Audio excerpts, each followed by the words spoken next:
Tout d'abord, il est nécessaire de placer sur le graphique la position de l'équivalence. L'équivalence est repérée par l'intersection des deux portions de droite et le volume équivalent est repéré par l'abscisse du point équivalent. Si cela n'est déjà fait, je vous invite à regarder la vidéo précédente qui explique étape par étape ce qu'il se passe au cours de ce titrage conductimétrique.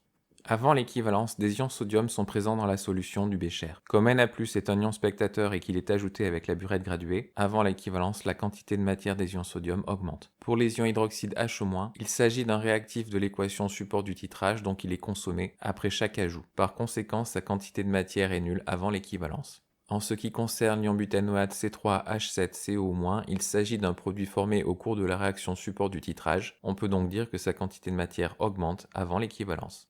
L'expression de la conductivité sigma de la solution présente dans le bécher est donnée par l'expression mathématique suivante. Comme nous pouvons le constater, la quantité de matière des ions H- est nulle. On peut donc en déduire que la concentration des ions H- est nulle elle aussi, et donc le terme avec les ions H- n'intervient pas dans la relation de Collerot. Comme la quantité de matière d'ion Na+ augmente, nous pouvons dire que la concentration en ion Na+ augmente elle aussi. Pour rappel, on peut négliger l'effet de la dilution au cours du titrage grâce à l'ajout d'un grand volume d'eau au départ. On peut donc considérer que le volume de la solution reste quasiment le même au cours du titrage. Le volume de la solution dans le bécher est quasiment constant. Or, si le volume de la solution est constant dans le bécher et que la quantité de matière augmente, le rapport de la quantité de matière sur le volume augmente, la concentration augmente. Les données indiquent la valeur de la conductivité molaire ionique des ions sodium. C'est une grandeur positive. On peut donc en déduire que le terme lambda Na+ fois la concentration Na+ augmente. De même, comme la quantité de matière d'ion butanoate augmente dans le bécher et que le volume est constant, la concentration en C3H7CO- augmente. La conductivité molaire ionique des ions C3H7CO- est positive. Par conséquent, le terme lambda C3H7CO- fois la concentration en C3H7CO- augmente.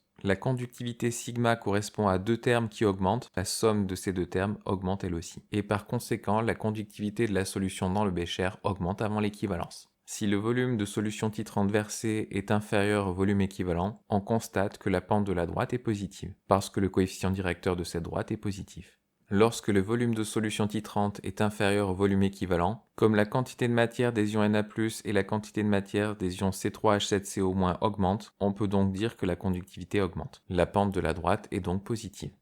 Si l'on fait le bilan de l'évolution de la quantité des ions après l'équivalence, pour les ions Na+, on ne peut plus parler d'ions spectateurs ici parce qu'il n'y a plus de transformation chimique. Il s'agit simplement d'une espèce chimique qui est ajoutée avec la burette graduée. Par conséquent, la quantité des ions Na+ augmente après l'équivalence.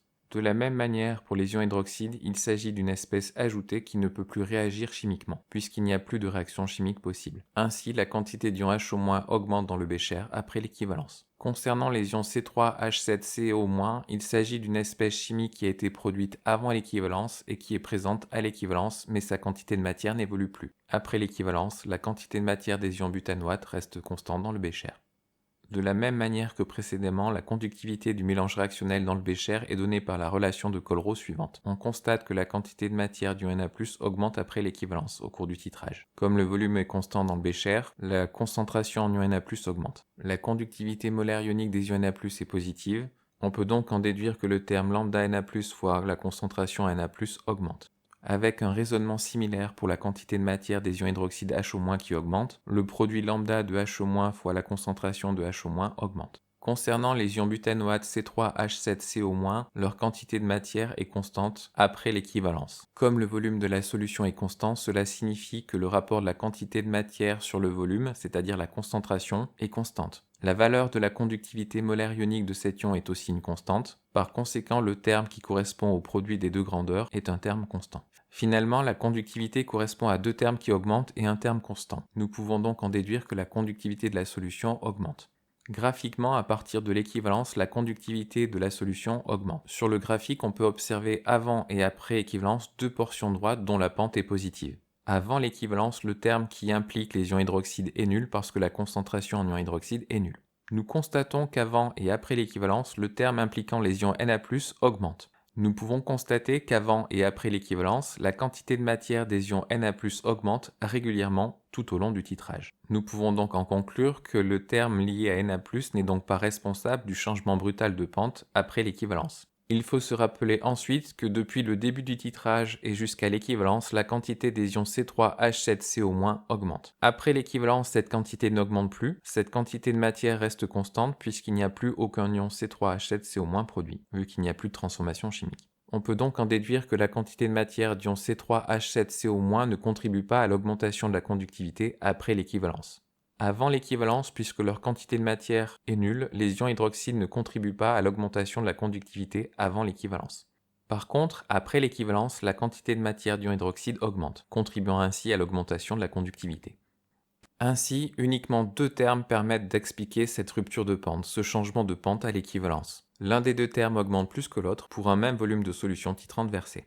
Or, comme la pente de la droite est plus grande après l'équivalence, cela signifie que le terme qui augmente le plus vite est celui avec les ions hydroxyde H- après l'équivalence. Parce que la conductivité molaire ionique des ions hydroxydes est plus grande que la conductivité molaire ionique des ions C3H7CO-, c'est-à-dire des ions butanoates. En effet, si l'on compare les données fournies dans l'énoncé, on constate que la conductivité molaire ionique des ions hydroxydes est environ 5 fois plus grande que celle des ions butanoates C3H7CO-. La pente de la droite est donc plus importante après l'équivalence parce que les ions H- sont meilleurs conducteurs que les ions butanoates C3H7CO-.